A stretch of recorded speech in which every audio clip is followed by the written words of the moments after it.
The CFL Gambling Podcast Week 15 preview, picks, and DFS episode on the Sports Gambling Podcast Network is brought to you by Underdog Fantasy. Underdog's got a brand new offer for new customers. Play just $5 and get $50 in bonus funds when you sign up with our promo code TCESGPN. And remember, as always, folks, to let it ride. Hey, what's up, you degenerate gamblers? This is Bill Burr, and you're listening to SGPN. Let it ride, baby.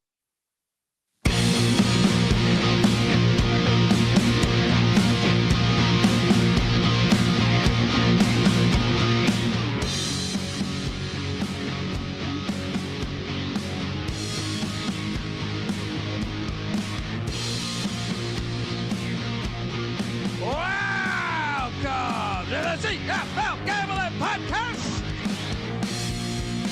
Week 15. They say we got the whole of the Houston parlay.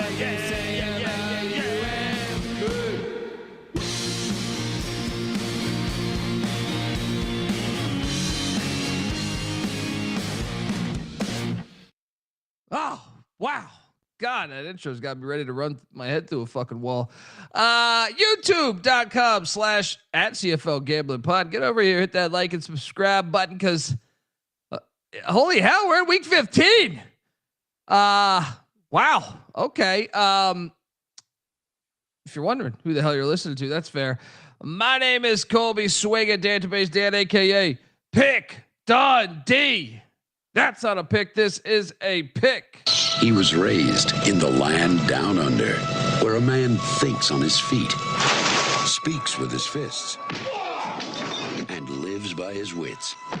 When Dundee happened, he was a superstar. And you're nothing but a chameleon, lemon-headed, coward, tailless pussy. And I'm after you, buddy. You're going to pay for it. Good night.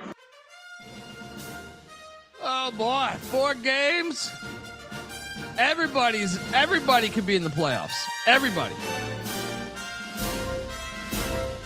I mean, we got chaos going on up north. This guy's got chaos going on out west, all right?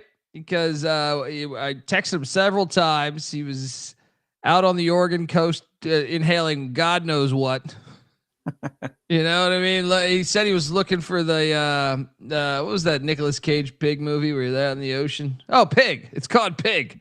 You were looking for the God damn it, I can't talk. What's the truffle? Yeah. Truffle. Yeah. How you doing, buddy? And give it up for host of the Old Fashioned Football Podcast and the UFL Gambling Podcast. Freshly back. He doesn't believe in fall weddings, just fall anniversaries. Jmark, aka No Turn Jmark. How are you, buddy? Doing good. I don't know if you know this, but I am a mushroom forager. I love looking for shrooms of all kind. Now, of course, you love Oregon. Right. Iowa known for the morels, but many people don't know there's like 9 or 10 different edible mushrooms here, all packed with nutrients. Here as in Oregon or here as in Iowa? in Iowa. Okay. Yeah. But yeah, I did find some mushrooms out there. Found a nice chanterelle, found some boletes, all sorts of good stuff. So yeah, happy to be back though. I was just saying to you before we hopped on, it feels like it's been a week since we've talked because 2 weeks ago you weren't here. A week ago I wasn't here. It's good to have the band back together, man. It is, buddy. It is good to have that back together. And look, I know you love Oregon. I wasn't sure if it was the mushrooms or maybe I thought, I don't know if he likes to shower, but, how was the trip, man? I mean, look, I know besides other things, but like actually when you got there, you're Oceanside, right? Yep. So I'm sure you were walking into your local watering hole asking for the BC Lions game, right? Absolutely. No, it was good, man. Basically had no reception. So when you did not get replies from me, it was not me going, I'm not talking to this guy while I'm on vacation. It was that I didn't have any reception. But that's kind of nice to unplug, just breathe in that coastal air. My wife loves to go to the beaches and look for agates. So we did a lot of that. What about magical mushrooms? I have never found or tried magical mushrooms, but have heard that. May I obviously you can. recommend? May I recommend? I mean, I have a son now, so unfortunately, I can't be in La La Land. You gotta kind of stay on guard. But microdosing, I think, is a perfectly healthy thing to do. One of the things I love about mushrooms, not that we're going to do a whole podcast on mushrooms, but there are so many studies of microdosing helping people with brain injuries, Depression, PTSD, depression, like all this stuff. CFL winners. Yeah, Yeah. it's really, I Yeah. mean, it's a magical I highly recommend. thing. I mean, look, I enjoyed it. Like I said, I have a 1-year-old, so I probably wouldn't do it for a long time, or I would have to be like alone with my wife or something somewhere. Sure. But I actually, it's from the earth, man. All right, it's from the earth, right? So, and if you are, a little angry about Zach Caleros' injuries, or his arm deteriorating in front of us, and you're upset about life, well, maybe try to microdose a little bit there. I think it might help you. But we have a lot to talk about, so it is good to see you back, man. I'm glad your trip was a good time, all things considering. But we have pretty much a pretty wild situation going on in this league, really. So last week, to recap, Ottawa BC game was insane on Friday night. Absolutely insane, as the Red Blacks down the entire game. Like getting blown out the entire game. It was it was like 20-3 or something. I can't remember the score exactly, but they stormed back and scored 31 in the second half. And they win 34-33. Dustin Crum is a legend, and what a loss for BC. That was a huge game because it keeps them in the playoff mix. So just an epic comeback there. Hamilton destroyed the Montreal Alouettes. The Alouettes have just been a disgrace, really, ever since the injury bug hit them. They got a little healthier last week, but that didn't help them. And then Saskatchewan took down Winnipeg. Saskatchewan just running away with the league, really. And then the Eskimos, which I took, they won outright. They played back-to-back weeks, Jmark. So it was like, that's why I thought Winnipeg might be live to hit that. But the Eskimos were, which I thought both were the right plays. So now we have a situation where Saskatchewan's 10-2, right? So I mean, I think we could pretty much stamp them in the playoffs, even if they were to lose out, right? Yeah. Calgary's 8-4, but we cashed that over, by the way, while you were gone or I was gone. They have a 2-game lead on Winnipeg, who's 6-6. BC and the Eskimos are 5-7, 1 game behind Winnipeg, so 1 game out of the mix. And then in the East Division, Hamilton 7-5, but they've looked pretty shitty of late. But they are 5-1 within the division. Montreal, who's been just fading down the stretch here, is 5-7, and out of the fucking blue comes these Toronto Argonauts and these Ottawa Red Blacks that are 1 game out right now. I mean, you got to at least remember what one of the years we covered the UFL, the XFL. I forget which one. There was 1 year where like week 6, we knew all the playoffs. So it was like, fuck, we got to this is high drama. And I think it's good for the league because we have no fucking idea, short of Saskatchewan, which I feel like is pretty safe. I know they haven't clinched yet, but I would feel like it'd have to be a crazy scenario for them to not make it. But your thoughts on all of this?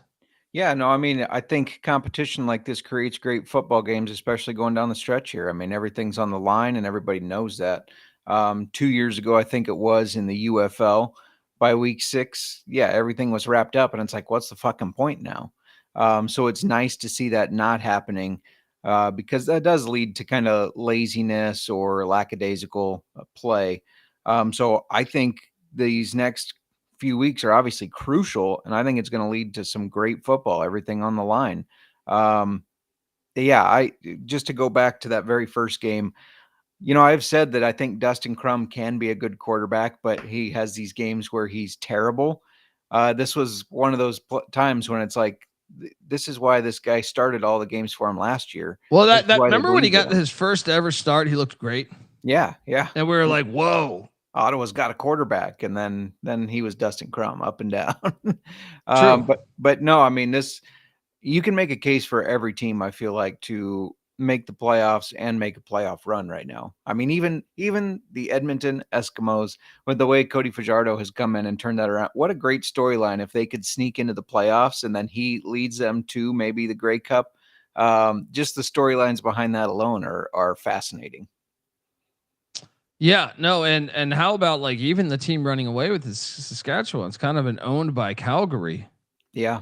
So like even if you're saying, hey, Saskatchewan's the best team in the league, they got to go through Calgary more than likely, which then gives every other team a chance. If that, you can see a scenario if they can't beat Calgary where then anybody could win the Grey Cup. Fascinating stuff. Folks, we are going to talk. I can't believe we're already week 15. What does it feel like to you? It feels like week 10 to me. Yeah. How about yeah. you? It definitely doesn't seem like we're coming down the stretch of the end of the season. It literally feels like just a couple of weeks ago, we were saying, hammer the over on Calgary. They're going to win more than 6.5 games. I mean, I don't know. It seems to fly every year. Well, they started earlier this year too. They need a reverse True. course on that. I think they should actually go back to the old kickoff date because I do think there's more value in getting it into fall. But I will throw a red flag on the. I don't like the setup right now of avoiding Thursdays. Yeah, they didn't do this last time.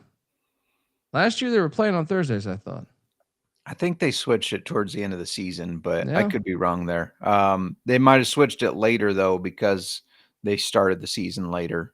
But yeah, I don't get this avoidance of the NFL. I mean, that's got to be the reasoning behind it, right? We're avoiding the NFL or competing with the NFL. Yeah, I would assume so too. I mean, college football is suffering from this. Part of me thinks the NFL just tells the networks not to do it. So then these leagues start going around it and they're like, okay, well, when do you want to play it? But either way, it sucks because guess what? I hate the NFL and I don't want to watch that shit. I would much rather watch the CFL. But by you loading up, what they have 3 on Saturday last week? That's horrible. Yeah. That's a dumb idea. It's a dumb idea. I do like that they have the late night game Friday this week. I do like that. Fridays, yeah. I like having 2 games on Friday. Yeah. By the way, Paul wants to know who sings our intro song and the name of it. Do you know that answer? No, you How did I get that music? song? How would I know? Wait, I figured the I think DJ someone would know gave what us he's that. playing. Someone gave us that a couple years ago. I think. Okay. Someone gave us that. Is it from Rod? Is it Paul? No. No. Okay. What happened is I had CFL theme music, and then we had to alter off that because we got sued. And then I think I said into the mic saying, "Who has music?" And then someone sent me it, but it's so long ago that my apologies to anyone listening to this. If you're listening to this and that is you and your band, let us know. I forget, and I should probably know that. But another thing is it's happened to me on multiple podcast platforms. So it's like I'm trying to remember which show it was. I could not. It might not be this show I'm talking about. You know what I mean? So my apologies, though. I don't know that information, but I could probably get you it though. We'll try to figure it. Yeah. All right, let's get to give me 1 second here as we obviously we were talking, we hadn't seen each other here. This guy's been out running around the West Coast there looking for mushrooms. You're the only guy in Oregon looking for actual normal mushrooms, by the way. That's probably true. Let's get to game 1 here because tomorrow night, 7:00 Eastern, Winnipeg heading into Hamilton. This is just a critical game. What the Bombers have had issues. What they've lost, I think 3 of 5.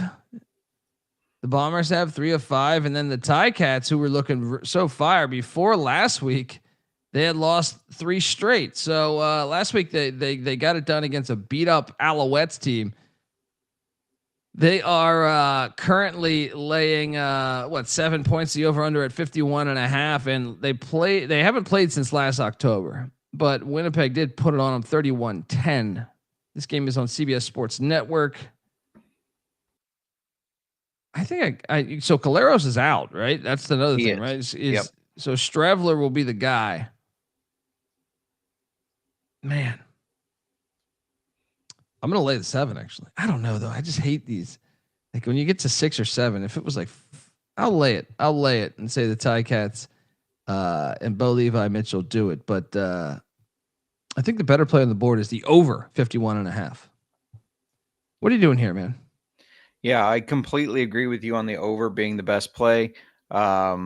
Winnipeg's strength is their defense, and it just has not been that good as of late. They have not been clicking. Now you got Claros out. We like Strevler.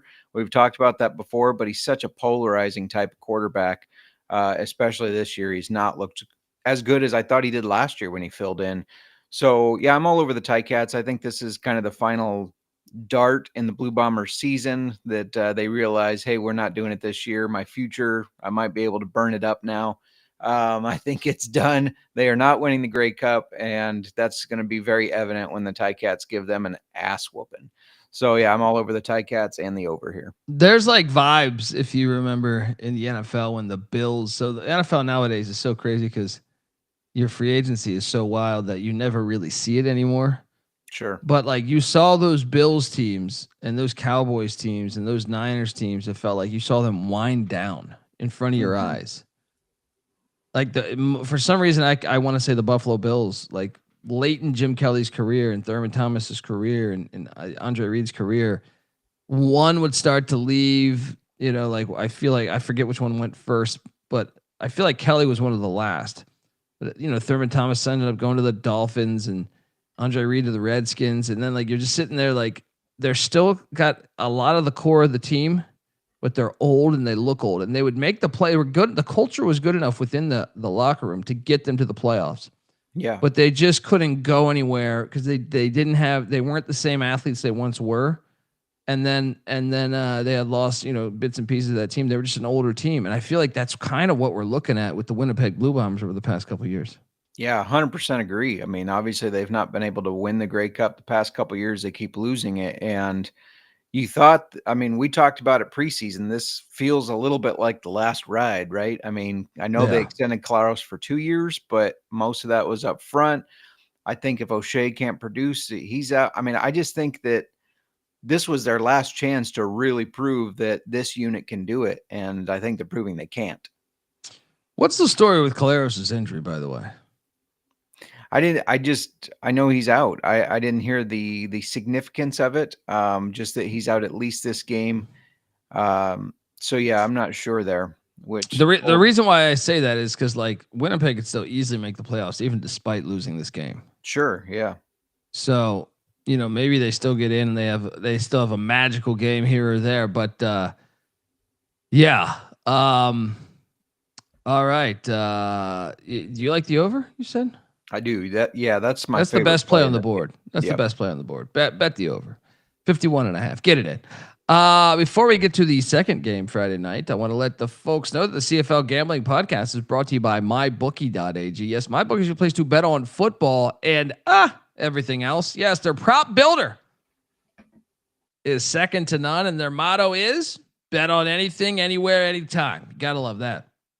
You can easily deposit, get lightning fast payouts using crypto. Head on over to mybookie.ag, and when you do use our promo code TCESGPN for 100% bet back bonus up to $500 for new customers. Once again, that's mybookie.ag, promo code TCESGPN. We're also brought to you by Rhythm. One of the cool things is Rhythm is back. College football is back and better than ever on Rhythm. Last year to start the season, Rhythm was 16-4 ATS, up 11.6 units. They also have NFL. I mean, the NFL, by the way, 76 and 66 ATS on Rhythm a season ago. And they really shined on the player props with Josh Allen, 15-8 on Josh Allen passing props, 23% ROI. And look, Rhythm has just introduced a weekly leaderboard with cash prizes just for tracking your bets in the app. You track 5 of the same type from any model that you build, and you could win $1,000. So jump on over there, get your free 7-day trial period today. sportsgamblingpodcast.com/rhythm. That's RITHMM. That's sportsgamblingpodcast.com/rhythm. All right. So doubleheader. We go from that. Quick update here. I see on Tuesday, O'Shea said it's one of those things you check with him every afternoon and you check with him again in the morning and see how they make it through the night. Claros has what is he dying? Right. He's got a history of head injuries. And then O'Shea went to say, as humans, we should always be concerned whether people are okay. But I'm always tight-lipped because I personally don't think it's anyone's business about Zach's state right now. What? I hate it. I think I just started to hate him. I wanted to check it. You act like he's like Doc Holliday sitting on a bed with a washcloth on his forehead. You know what I mean? Like he's gonna make it through the night. It's goddamn pneumonia. Unbelievable. Hilarious. Could have just summed it up a little easier than that. Yeah, game 2 though. I am excited about this Friday night card because Ottawa, can they recapture the magic that they had in that second half as they head to filthy BC Place? Well, they just played. I shit you not. Yeah, explain this number to me. Yeah, well, explain this. What the scheduling? Can't they do a better job of doing this? No, this is 3 straight games out of the. BC is laying 9.5 after just losing by 1, although they dominated for 2.5 quarters. The over-under's at 56.5. I'm diving into the stink because I will lay the 9.5 with BC. They're telling you to bet on BC. They're telling you this. They are telling you because the line makes no sense. They're telling you that BC will cash. Yeah, I mean, I'm not confident in that. I just don't understand the line at all. Like you said, they just lost by a point. Now Drew Brown is questionable. He may be back, and I think he's a far better quarterback than Dustin Crum. But why else would you set it at this? I have no idea. I don't know if the books are paying attention. Maybe I don't know. Priester is back for the defensive backfield for Ottawa. I mean, they're only 1 win different. I know. I don't get it. BC's a 5-win team. Ottawa's a 4-win team. If it's a trap, I'm jumping right in. I'm taking Ottawa plus 9.5. There's no way they lose by 10. Get out of here. The boys in Vegas or Quebec, they know something. All right. They know something about this that we don't know. It's too much faith in Nathan Rourke. That's what I think it is. Everybody loves the golden boy, and I get it. He's a decent quarterback, and he had a great story with BC before. But since he's come back, he really has not been that impressive to me. He's not showing that he deserves to be the highest paid player in this league. That's just my opinion. Well, I agree. I don't think any quarterback should be the highest paid player in any version of football. But that's just me. I knew you'd agree with that. Yeah, let's go. I mean, what the fuck is this line? You got to load up on BC. This is a classic thing in college football. A lot of times I'm like, the line makes no sense, so I'm just going to trust that they're setting it there for a reason. I'm laying the 9.5. I also think everyone's going to be on the over, so give me the under 56.5.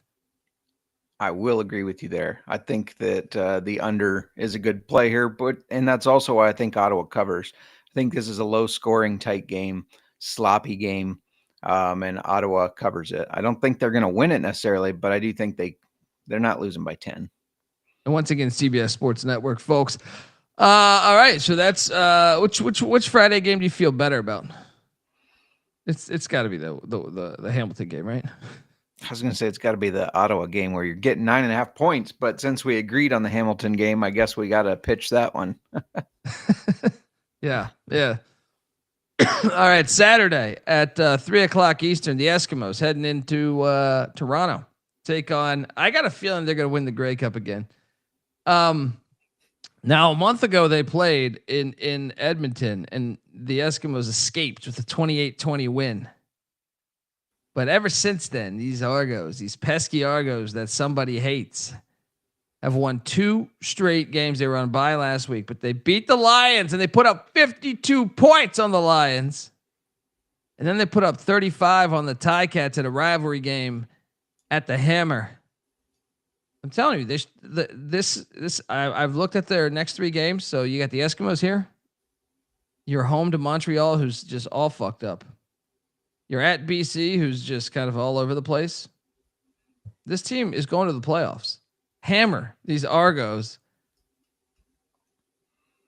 I'll jump on the under too. Actually, I don't know about that. Give me the over the more I think about it, because Toronto's scoring points.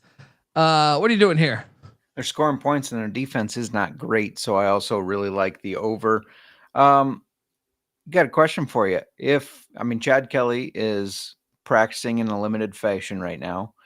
Why they keep having him practice and not play, I don't know. Just wait till he gets fully healthy, in my opinion. But even if he does get healthy, do you put him in? No, not right now when they're hot. Of the team. I was about to say, someone DM me this saying like, what do you do if Toronto makes the playoffs? And Arbuckle, because even when Arbuckle was losing a couple of those games, he was still putting up some fire stats. Yeah. You got to stay with him right now. He won you the Grey Cup last year. You got to stay with him right now. I agree with that. Yeah. My original take was Chad Kelly won't play this year because they'll be so far out of the playoff race. I still don't think he plays this year, but I think it's because why fuck with the rhythm of the team? Every time I take, you're right. I don't like Toronto. Every time I take them, they end up losing. So give me Toronto -4.5. I hope I jinx you motherfuckers. For all the people at the party listening to the CFL gambling podcast, the 10 players that are there. 10 players, but 20 coaches, right? Yeah, right. Yeah. Of course, naturally. Maybe Ryan Dinwoody was there. Mike hopping in there with some college football talk, but give me the Blue Hens. Yeah, so then the doubleheader Saturday, then at 7:00, we got the Alouettes heading into Saskatchewan, the Wales Regina, to take on these Rough Riders.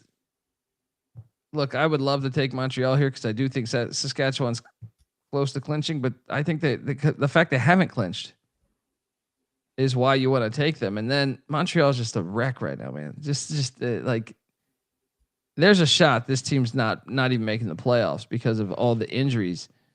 There's 34-6 on August 2nd when they went into Montreal. They do get a quarterback back. McLeod Bethel Thompson is back. Is that a good thing? Depends which McLeod shows up. Kind of think James Morgan was better. Yeah, I mean, it depends which MCB shows up. I'm on record of saying that he tends to do a lot but not win games, right? He tends to put up the stats but not win games. But I think with that, it gives Montreal a little bump. I think their defense plays tough. Again, I don't think they win this game, but I do think they cover. This should be more of a 7, 6.5. So I'm taking Montreal +8.5. I like that. First thing back doing the pod together after 3 weeks, and we're disagreeing on almost everything. What do you think about this total? Because last time it was 34-6. Yeah, I'm on the under again. I think both these teams, their defense is their forte, and I think it'll stay that way. Montreal. Better luck next year. Yeah, we got a lot of difference. There we go. All right, so that's the slate for this week. And no Sunday, no Thursday. Which game do you want to lock up here as far as like you feel the absolute best that they will win this game? I don't want to say it, but Toronto. It is, right? I mean, they're playing very well. They're playing good football. And even if their defense isn't that good, doesn't matter because no team is outscoring this offense right now. Yeah. I'm with you. Best over under. I think it's this one. I think the under 51.5 here. See, I'm on. I thought you took the over on that one. I'm sorry, the over. Okay. Did I say over? Wait a minute. Yeah. I like that one. I like the under in the Montreal Saskatchewan as well. Yeah, it's a good point. All right, folks. There we are, week 15, but we're not done because we have a nice little segment coming up next. But before we do that, I want to let you know that the CFL Gambling Podcast is brought to you by Underdog Fantasy. Underdog is a great place, if you haven't been, to play fantasy pick'em, where you can win up to 500 times the amount of money you enter. Yes, they do have CFL action. Simply pick higher or lower on your favorite player's stats. And look, for brand new customers here, play just $5 and get $50 in bonus funds when you use our promo code TCESGPN over at Underdog Fantasy.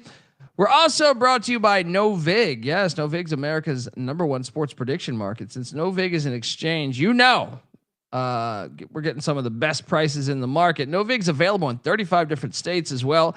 Download the Novig app, get $50 off when you spend $5. I'm sorry, you get $50 when you spend $5, not off. If you use our promo code SGPN. So get in on the action with Novig, promo code SGPN. All right. It is that time.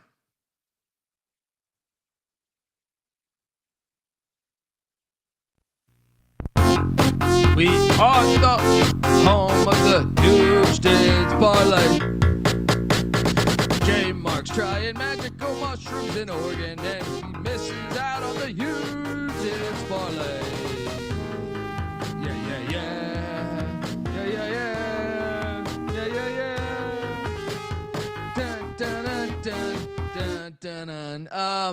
I just whoa, we even have look,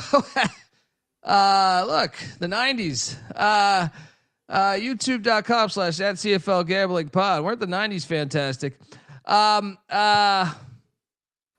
My huge tits parlay. First off, you have yours all ready to roll.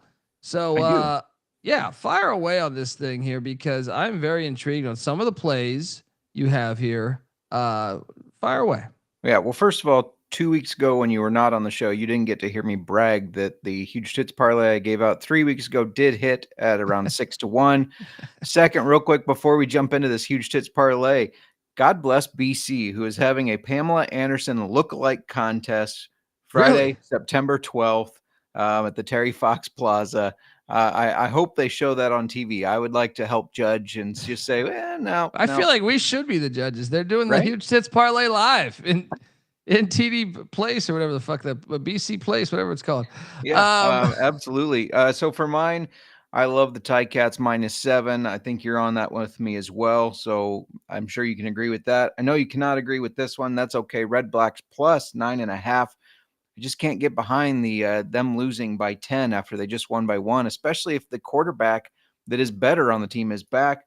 And then I got Edmonton and Toronto. That's over 56.5 points. I love the over in that game. And that's almost 6-1. $50 will get you $348.40. There you go. Well, mine, I wish it was more creative because I just went with all my plays as far as the Ticats -7, BC -9.5, Argos -4.5. By the way, that's +100.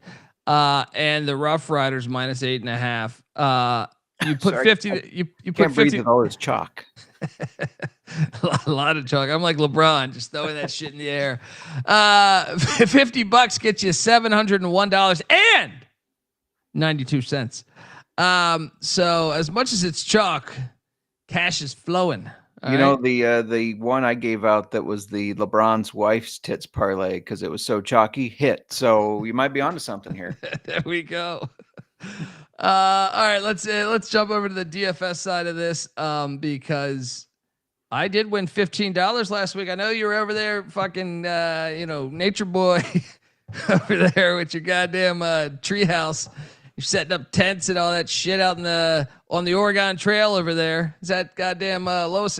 You guys were Lois and Clark over there.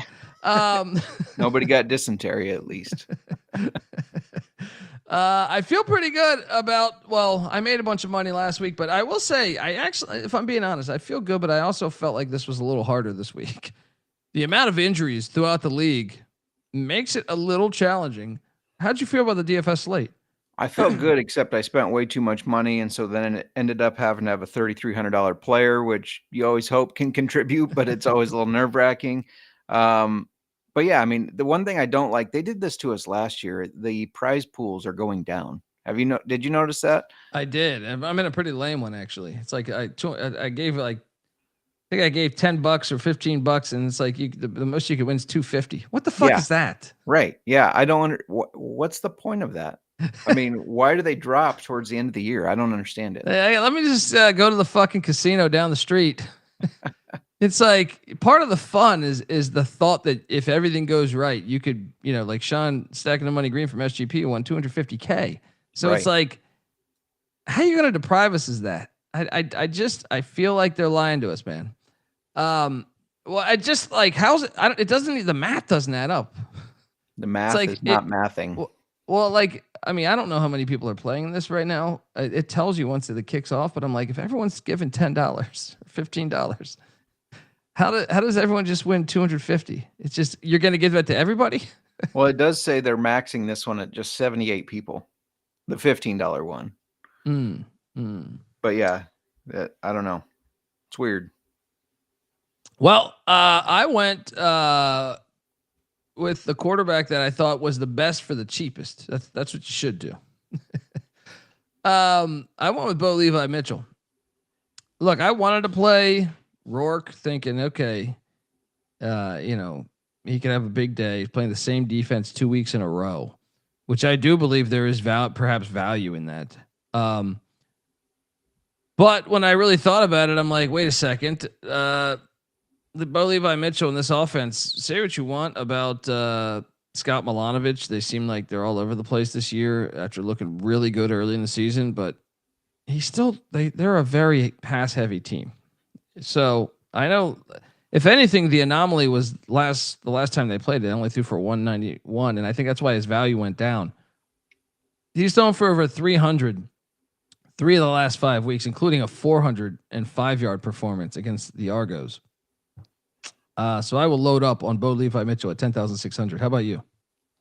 Yeah, rather than going with the cheapest that I thought was best, I went for the most expensive that I thought was best, and that's Arbuckle. It's hard to fade him right now. That offense is flying. That was my argument. It was like, can I save a little bit by having Bo Levi Mitchell, where he's going to put up similar numbers? I think probably not as good, right, but right there. So.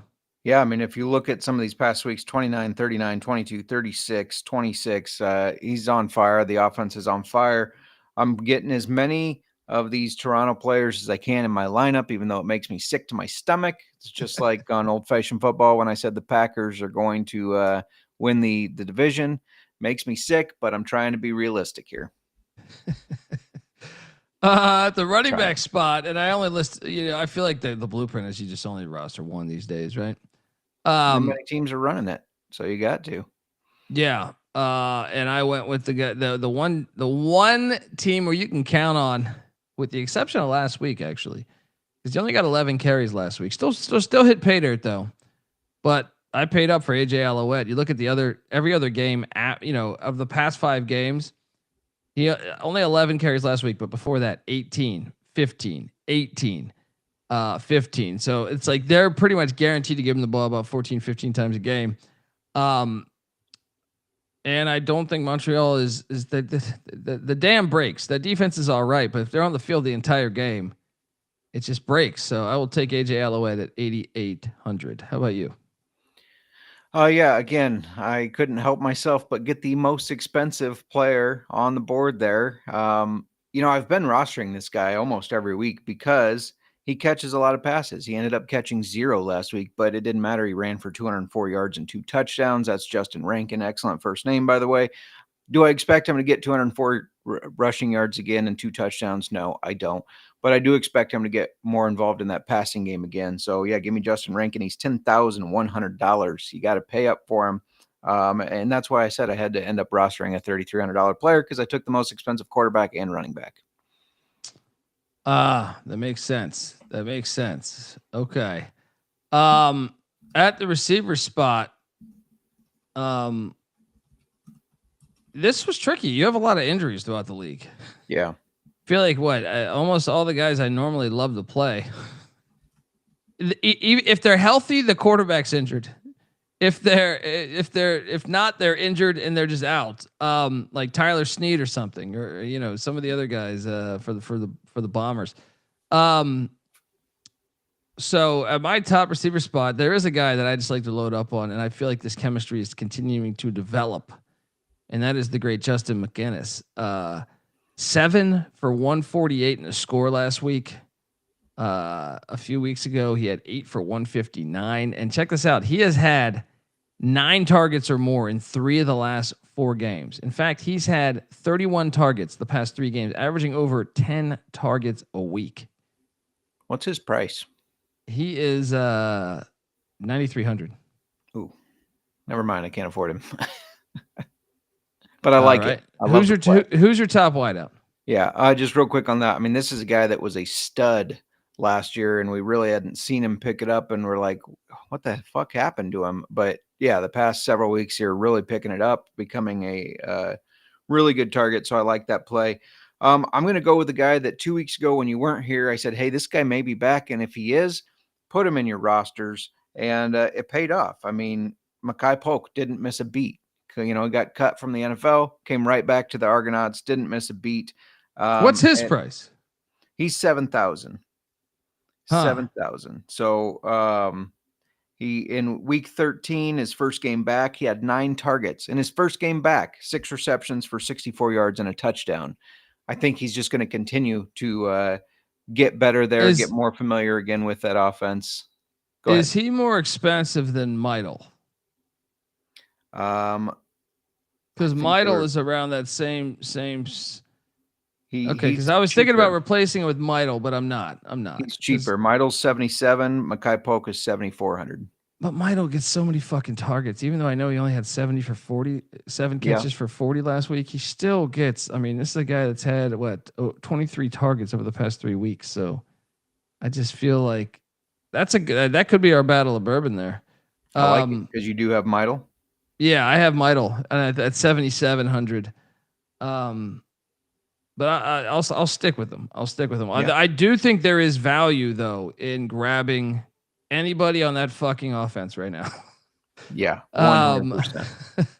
What was the so if the last time they played, because remember they were on bye last week. So September 1st against Hamilton, it was Spencer Brown that had the big day.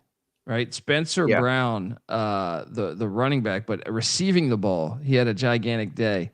He had 10 targets out of the backfield. 10 fucking targets. But anyway, yeah, go to your next guy.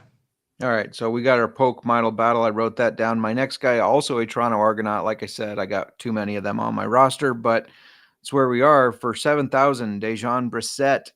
If you look at his stats, 86 yards, 118 yards, 96 yards, 89 yards. He's been on fire the past 4 weeks, as has this offense. He's a big part of that. So, yeah, give me Brissett. I have him as well. I told you just jump in on this offense with the way they're scoring right now. You got him. So we are in unison there. Now, I will say this. Here's an interesting one that I was considering, and I'm curious your thoughts on this. The Winnipeg Blue Bombers, everyone's out. Yeah. There's got to be value in one of their wideouts that we're just not seeing, right? It depends how much you trust Strevler. Well, I don't trust him to be efficient throwing the ball, but so they're still going to have to commit to throwing the passes, and someone is going to have to be in the mix to catch these things. So what I am proposing here is we take a shot for cheap on Dylan Mitchell, the former Oregon Duck, at $3,000. Maybe I got to switch to that. $3,000. Look, and he's got in the past couple games too. And I feel like another thing is one thing that I like, Jmark, is the guys that practice with you. So normally your second team plays as a unit when you're practicing. Yeah. So they probably have more familiarity with the second string quarterback, Chris Stravler, than your starting wideouts. So, also everyone's injured on this fucking team too. Stearns is out. Dembski's out, or is it Schoen? Schoen's out. Schoen's out for the season. Yep. So yeah. So you got Dembski's back. Who the fuck is your second wideout? That's why I think it's worth taking a stab on Mitchell here, because was it Wheatfall is the other receiver, right? Yeah. Yeah. Yep. And Wheatfall is up in like the 6,000s. I did peek at him, but I love that play. I had Mitchell had more catches than Wheatfall last week. So Did he? Yeah, I mean that's more targets. Yeah. I'm sorry, the same amount of catches, more Yeah. targets. Yeah, sign me up. I like it. So I have 2 players left. Both were on Edmonton. My cheap one was Benjamin Victor, but I'm going with you. Dylan Mitchell seems like a better play there, especially because when you're going for somebody that cheap, you're just kind of taking a stab. And I think how you laid it out makes a lot of sense to where he will get more involved. So I'm right there with you on Dylan Mitchell. Let's go. What about defense? Or do you have anyone left? I got 1 player left, and that's Edmonton's wide receiver Keon Julian Grant. Has looked pretty good, and I wanted to have I wanted to have 1 receiver against this defense because, like I said, Toronto's outscoring everybody, but their defense is not great still. So yeah, give me Keon Julian Grant. I love the over in that game as well. So I have a lot of players from it. Yeah, I mean I like that play. I had him in a lineup, and then I took him out. So we were thinking very similarly there. For defense at 3,600, and that's all I could spend, by the way. I went through my entire shit, but I have the second best defense in the league, and that is the Alouettes. I know they're on the field all day, but maybe McLeod Bethel Thompson can be that guy. They are the second best defense in this league, even with, I feel like they're just completely on the field the entire game, but that shows they're probably the best defense when you think about it. If they would get just a little bit of ball control on offense. But yeah, they're currently ranked number 2. They only give up 25 points a game. Their defense creates turnovers. Sign me up for it. What'd you do defensively? So defensively, I ended up having some cash because I picked them first. So that's kind of how I do. I do quarterback and defense first, and then build from there. But I went with the Rough Riders. You know, we just mentioned McLeod Bethel Thompson's back. Is that good? I don't know. It might not be. And I expect this to be a low scoring game. So I wanted to go with the unit that is one of the best units. And that's the Rough Riders. But I like your pick too. I think both of those are solid options. Obviously mine costs a little bit more. So if you don't have as much cash left, I think yours is a great choice too. Yeah. Yeah. See you on the gridiron, buddy. See you on the fucking gridiron. All right. Well, that's our show, folks. Shout out to St. Stephen Productions, always tuning in. And what game are you looking forward to seeing most? It's got to be that Edmonton Toronto. Which of these teams can claw their way back? And I'm going to say Winnipeg Hamilton. I think it's just a huge game for both because both teams have kind of been sputtering over the past month. So tomorrow night, 7:00 Eastern, CBS Sports Network, folks. Give Jmark a follow on Twitter at Jmark Football. Check out the Old Fashioned Football podcast. He's killing it with NFL plays, except the Chicago Bears angles. Look, I'm on Twitter at @Colby, the college football experience I host. Check out that. And the CFL Gambling Podcast is on Twitter at CFL Gambling Pod. Come say hello. Don't forget youtube.com/@CFL Gambling Pod. Hit that like and subscribe button. Till next week. Let us know who wins that. What is it? What was the title? And the I know it was the Pam Anderson, but what was the beauty pageant or what was it? Lookalike? What was that? Lookalike contest. Yeah, lookalike contest. Get that. Someone's gonna get a Labatt Blue offer next. Do they still make Playboy?